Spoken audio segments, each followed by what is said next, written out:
CGTN Radio. Hear the difference.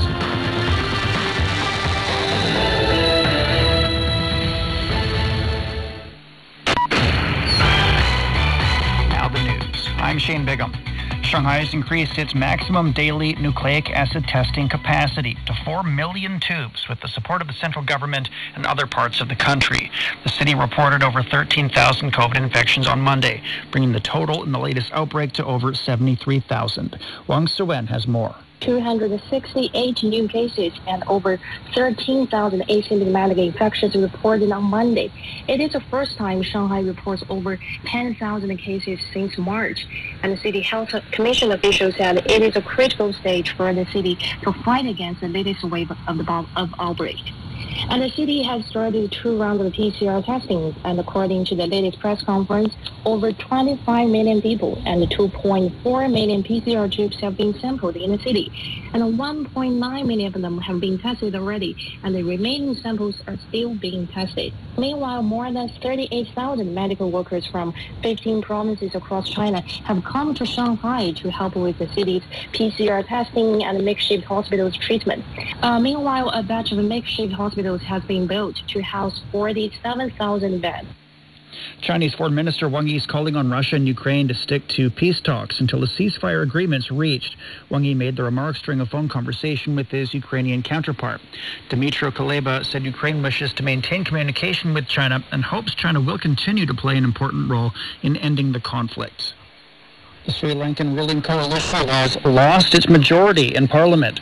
Over 40 lawmakers walked out of the alliance on Tuesday amid growing unrest over an economic crisis. The shift left President Gotabaya Rajapaksa with a minority government, which could make decision-making more challenging.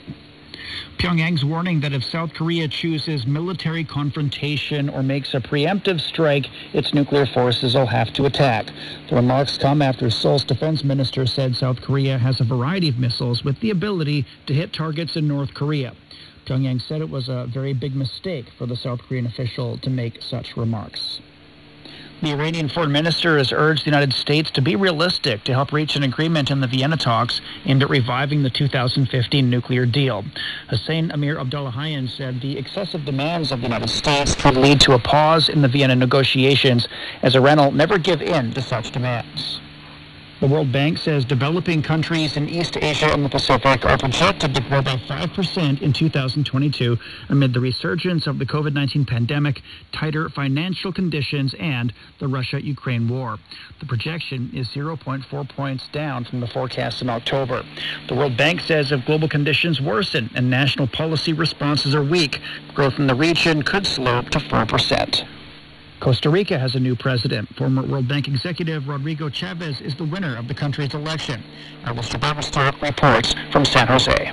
After a year of intense political campaigning, Costa Rica has a new president. In a close ballot which saw 43% of the population abstain from voting, Rodrigo Chavez, a former World Bank economist, was declared the winner on Sunday night. This is not a moment to celebrate. This for me is a moment for reflection and to look at the huge responsibility we now face to tackle the difficulties we face as a country. Chavez won with 52% of the vote, less than 1 million ballots, but still 100,000 more than his rival, José María Figueres. Indeed, with 43% abstention, one lasting lesson was that Costa Ricans are less engaged with their politicians than ever. Voter turnout for Costa Rica's 2022 presidential election has been one of the lowest in the country's history. Many observers have blamed that on a campaign based more on criticism and scandal on the part of both remaining candidates, rather than a focus on policy and proposals for the country's future. Brazil is set to host a major international travel fair this week. The World Travel Market Latin America 2022 will be held on Tuesday, Wednesday, and Thursday in Sao Paulo. The event's expected to draw 500 companies along with state tourism promotion boards from 33 countries as travel picks up following the relaxation of social distancing restrictions to curb COVID-19. And that's the news. I'm Shane Bigham.